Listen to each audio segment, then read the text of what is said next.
I believe that the U.S. is all said and done a really great place for immigrants. It's a system based on capitalism. It encourages innovation. It encourages you to go out and do something on your own. It's a system based on meritocracy. That is one of the big strengths of the U.S. Is that if you have talent and if you have the drive, the world is open to you, and there's not too many boxes that kind of hold you back. In other systems, in other societies, I've seen, and that's partly true of India way back, is that there was a lot of restrictions on what you could do depending on where you come from, who you know, and all of that. That doesn't exist in the US. Hi, my name is Imade. Welcome to the channel. This is We Made It in America. Here we talk to immigrants who come from all over the world and build incredible success here in the United States. If you want to join, please subscribe, like, comment, share, and just be part of the conversation. Let's dive in. Today, our guest is Sanjeev Sharma. In October 2024, SpaceX made headlines when it launched the Starship rocket and caught the booster, something that's never been accomplished before in human history. And one of the key members on that team that accomplished this feat is Sanjeev. Sanjeev actually got started at India Railways, where he served as a mechanical engineer for 11 years before he came to the US in 2002 to pursue his master's. And since then, Sanjeev has had a long, inspiring career, and we're so lucky he's so generous with his time. He's here to share with us how he made it here in the US, from India Railways to SpaceX. Thank you so much for being here. I want to start at the beginning of your journey. One thing I was reading was about the SCRE exam, which is, for everyone's context, the entrance exams that you have to take as a mechanical engineer at India Railways to join. And I read something that said about 2.5 million people apply, and there are only like 20 to 30 seats. So very competitive. So how were you at a young age able to, do that? Or what was that experience like? Yeah, so I started off knowing that I wanted to be an engineer, first of all, and then I, got my admissions done in what is then called University of Turkey, IT. In the same process, I was also encouraged by people I knew to give this entrance exam. So, like you say, it's a very hard exam just because of the selection criteria. It's like 3 days, 8 sessions, sort of a choice questions, a barrage of questions on math, science, general knowledge, everything. And I was pretty sure, I was 100% sure that I had zero chance, but I kept going. When I did the first few hurdles or rounds, I thought this is looking better, so I just kept going. This was like way back when I was more focused on getting into the IITs, but and this 3 day was 3 day schedule for giving the exam was kind of a real investment, but to my surprise, it came through. One of the things I take away from that is that even if you think something is a long shot, but if you think it has a greater value, the expected return is really high when you multiply these two together. So just go for it. Try it, and if it's successful, it's a non-linear increment to what you're doing. So never let opportunities go just because they seem too distant or too difficult to get to. And then how was your time from when you got into India Railways? It was great, actually. Being part of government, I've always heard a lot of people say that governments are inefficient, private sector is super efficient, and I've been in both now for considerable length of time, and in good positions of management as well. I don't think that is true. I've seen a lot of waste in corporate private sector as well, both public as well as private. They are islands of excellence, and then they're also very, very wasteful decisions and projects and activities. It's all a question of are you competitive and are you improving every year? And as luck would have it, in my stint in railways, I was very, very lucky to get placed in a place which was starting up newly. It was a rail coach factory in Punjab, and along with other peers and colleagues.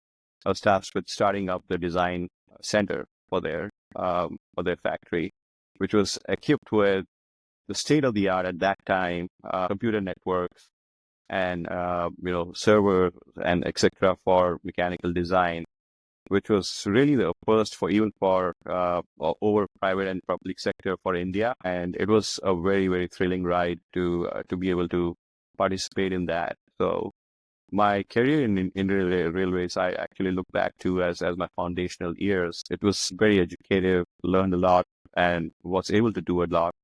I was fortunate to be in a good position. Amazing.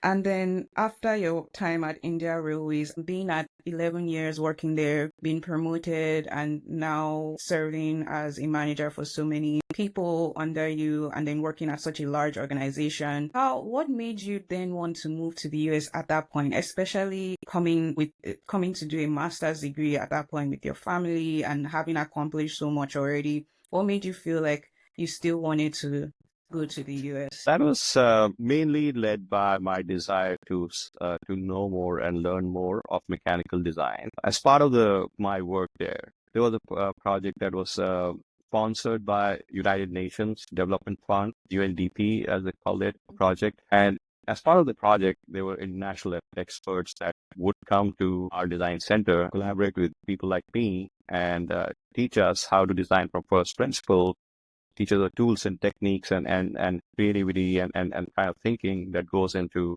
because you have to imagine where I was in 1990s. India was just opening up from a very, very extremely socialist regime up to the point of 1980s, from the point that India got its independence in 1947 to 1980s, mid-80s. India was a socialist country where there was literally no product diversity. Government did everything, and they did not have any motivation to innovate. And all of the designs that existed around us in the industrial arena were essentially a copy of what the Western world had produced. And there was not much original going on. And as a mechanical design product development professional, that was very disheartening to me. To look around the room and say nothing here was designed in India. So when I participated in that project, I was really, really impressed with what are the new techniques that we can learn and kind of progress. And we did a few successful projects as part of that. It was a really thrilling experience. But then after that, it kind of whet my appetite to learn more about mechanical design, product design, and I wanted to go to a graduate course. And the only option for me was that when I wanted to go there, I wanted to do this from one of the best institutes that would teach us these new things that did not exist in India. So I looked at Europe and I looked at US, and in the US, it was kind of clear that they give us a better education in terms of mechanical engineering. So I ended up going to US just for studying. And part of the plan was that I would go back to India and kind of go back to railroads. So that was kind of the thought then. But life is what happens to the plans that you make, right? So as part of my master's, I joined a group for research on hard disk drives, which are computer storage devices. And my research was, my master's thesis was liked very much by the company who was sponsoring this. And they offered me a job. After months and months of kind of struggling over this decision, I finally took the decision to stay back. And the main reason there was, again, I would get complete freedom to work on cutting edge technology and develop it further. And which is what was propelling me at that time. And how was that adjustment like? So when you came to the US, it's a new place, obviously, but so much more different. What was it like adjusting culturally, academically, professionally, and in every way? Yeah, there's a big difference. So, like you say, I was already established in Indian Railroads. There's a very consistent linear path to progress within Indian Railways, and I would have easily progressed through the ranks there. When I came to the US, I obviously had to prove myself out. All the previous things that I did not apply to this new industry even. So there was a lot of period of adjustment. I started off as an individual contributor in Seagate Technology and then progressed to be a manager there as well. But the main adjustment is cultural as well as in the professional sense. We're rewarded for being more innovative, creative, taking risks rather than being incremental. So while I was working in research and design there with the best minds in the US, we had to, in a disciplined manner, do research and design and take various options, put them together, first principles approach, take a long shot. And we took a lot of risks in terms of project directions. And all of those were not encouraged back in India. So I think there was a lot of cultural shift, both from not just settling down in the society, but also settling down in your career. You've had such a great career since then. What was it like on that day itself, which has kind of now gone viral, October 13th? That launch and that whole period. What was it like on that day? How did you feel? I mean, I think that's just one of the things that can happen on the internet these days. Right. I was actually Yeah. surprised because there are far too many successful people, even in Indian expatriates. Than I was not able to understand why this is going viral. I think upon reflection, what I realized was that what people found different in my story, or some people say inspiring in my story, is someone who's stayed and worked in India for a very long time, and then kind of just flipped their script and did something completely different. And there are obviously a lot of examples like that, Yeah. but I think it is difficult. It is, I mean, looking back, it is kind of difficult to give up a really cushy and I would say a really certain job and put out everything that you have all at risk to pursue your passion. And even when I look back at the day and the decision making that I was doing, I was young. I was about 30 at that time. Cannot really find a rational reason why I would take that much of risk. But the way I think about decisions is that when you take a decision, you put everything on the table and all the pros, all the cons, and there's always pros and cons with any decision. There's never a slam dunk in real life situations. And then you analyze them very thoroughly, even your raw emotions and everything that's connecting you to one side or the other. You analyze that very thoroughly, take a decision, and then never look back. There's no room for regret in my book, because regret is your worst enemy. Once you take a decision, the only path that you have available to you is moving forward. And it's okay to say you took a wrong decision and take a U-turn once in a while, but regretting that you took the decision at that time is not something that's healthy. In my case, it all turned out after a long number of years into a positive thing, but it was not guaranteed in any way. When I was in Seagate, we were going through a period of growth, and then suddenly the growth stopped in the hard drive industry because hard drives were getting replaced by solid state drives.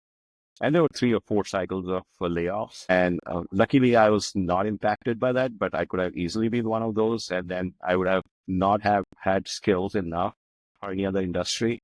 So things could have turned out very, very differently. But even if they had, I would not have regretted it. So I think the main thing that people got inspired by was the ability to take, a long leap of faith, which I would strongly advise everyone who's young to believe in themselves and analyze everything, have a plan B in case things fail, but believe in yourself, do what you want to do, be yourself. If things fail, don't blame yourself for taking the decision that you took at that time. Just keep moving forward. That's beautiful. As I did see that a lot of the broader immigrant community was inspired because, like you said, you had a sure path at India Railways and you could have easily just stayed within that. And it's very difficult a lot of times, that decision about whether to move or not, which is, I'm already doing well here. Why should I take that risk, make that move? So it's inspiring to see someone do that, and then it turns out so much better than could have expected. Yeah, and you only live once, and there are probably 7.5 billion souls right now on the planet, and in our history there'll be many, but you are the only one individual that's ever going to be you. Don't shirk away from taking on things that express your true potential just because of expected norms or societal constraints. And I think that applies to, like you're saying, not just the Indian immigrants, but immigrants, especially in the US, to every first generation immigrant. They are here because they made that choice, and it is difficult to start off afresh from scratch in a new country. But I was lucky to have a lot of friends who had a similar story to mine. In fact, the majority of the first generation immigrants that come to the U.S., have very similar stories. That is one of the things that I found, that there was nothing very unique in my story as well. But as long as it serves to inspire others and the younger generation specifically, I was happy to share, to reach out to someone who's struggling with the same dilemma that I did long back, and maybe help them make a call. You're only going to live once, so, and time keeps running out. So if you really want to do something in your life, don't keep waiting for it. The best time is the time you have ahead. Aside from your move to the US, just in general, your career has just spanned decades at this point, but it's also just been so progressive, like so many promotions and elevations. How do you stay motivated over so many years, year after year, day after day? How do you stay committed to your passion, your career? Because so many people start off like you, but it burns out. How do you stay still motivated like day one? Yeah, that's a great question. One of the things I would recommend to people looking at their career path ahead, and when you're young, it seems time is infinite. But one of the things I would suggest is, for the young, for an early career person, is take a path where you have an opportunity for non-linear gains. What I mean by that is that a lot of people say, I want job security, I want a stable income, and I want to be able to pay for my expenses, and all that is fine and good. That is sustenance level thinking. But if you really want to be a high achiever, you have to take some risks. You have to go for the non-linear path. And again, in my case, I wanted to take a path that was extremely ethical too. I did not want to compromise on my ethics. So it's not just get rich quick kind of a thing for me. And getting rich was never an objective. It was more for being one of the best design professionals in the world. And so if that is the path you select, then you go for companies that are on the leading edge. And there's a risk that you may or may not make it at the job, but you take that risk. So the first thing that you do in your career planning is to take really what I call long shots and take risks and take a nonlinear growth path. And then how do you sustain that? It's a marathon that you're running. It's not a sprint. The one thing that sustains you is if you enjoy your work, then it doesn't feel like work. So every morning when you get up, the next problem that you're dealing with, that shouldn't seem like a burden to you. That should seem like an interesting challenge. To me, it's like it just invigorates my brain and kind of sets me tingling on let's find out why this is happening. Let's solve this. And that's what keeps me going. In terms of work-life balance, my take on that is whether you do something small or routine, or you do something revolutionary, you end up putting the same work hours on it. So when I was in railroads, my very early career, 2 years of my Indian railroads, I spent in operations. I was responsible as a divisional manager, a divisional mechanical engineer, for upkeep of freight railroads that used to haul coal from coal mines. It was a very difficult working environment. If you can picture hell at some point, it was like that. There was like ground fires burning constantly, and I was kind of in the middle of nowhere. So a lot of effort, basically, and everything kept breaking down. We kept repairing stuff, and a lot of effort. But the end result was that we barely managed to keep things running. So whether you pick to place your effort in something that's going to give you non-linear gains, or something that's going to just sustain, it depends on you. So I basically then, after 2 years of doing this, realized that we can fix all of this if we had better designs. So let me work in design rather than work in, band-aiding everything every day. So then I kind of moved myself into this new, different job within the Indian Railways for designing rail cars. And that's the kind of thinking you have to adopt. And when you know that what you're doing is meaningful, purposeful, and it is along the vector of your trajectory, vector of your passions, then you do it with joy rather than do it like a burden. So I've never had burnout issues because of that. And also, it's good to regulate your pace. You should realize that it's a marathon, not a sprint. Doing all-nighters once in a while is fine, but you have to regulate your pace just to keep your mental and physical well-being is there, as well as pay attention to your personal life, family life, and all that. So I believe in a good balance. What do you think about the American dream? Like, what is to you the American dream? Yeah, so that's a great question. And I became a US citizen the first opportunity I got, which as a first generation immigrant from India at that time was difficult, not impossible like it is today. But it took about 7 years for me to get a green card and then 5 more years, and then as soon as that time elapsed, I became a citizen. And I believe that the US is all said and done a really great place for immigrants. It's a system based on capitalism. It encourages innovation. It encourages you to go out and do something on your own. It's a system based on meritocracy. So there's not much, there's always this, talk about dissatisfaction with prejudice and bias and all of that. Maybe I'm an outlier, but I did not see much evidence of that in my life. I was always very, very fortunate, I think, to be surrounded by peers, bosses who were always very supportive. And we did not even have the conversation of, your Asian descent, Indian descent, this, that. It's such a mixed society. And I think that is one of the big strengths of the US, is that if you have talent and if you have the drive, the world is open to you, and there's not too many boxes that kind of hold you back. In other systems, in other societies, I've seen, and that's partly true of India way back, is that there was a lot of restrictions on what you could do depending on where you come from, who you know, and all of that. That doesn't exist in the US. So the American dream for me is someone coming in and starting from scratch, and all they know, all they have is will to do something in their hearts and a concept in their minds, and they start to do it and they build it, and the society rewards them for it, and then they have the satisfaction of not only improving their own lives, but they have the satisfaction of improving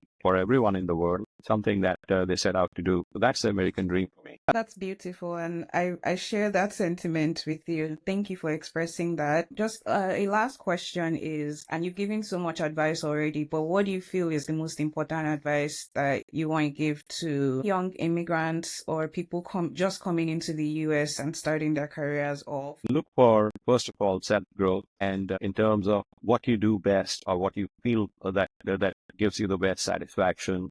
Progress in that axis, whether it's engineering, whether it's performing arts, whether it's sports, take the risks, go for non-linear opportunities. Like if you can look at the next 20 years and you know where you would be, then that's not a life worth living. It's not interesting. When I started off in railroads, I had no imagination or dream or no clue that I would be working on reusable rockets.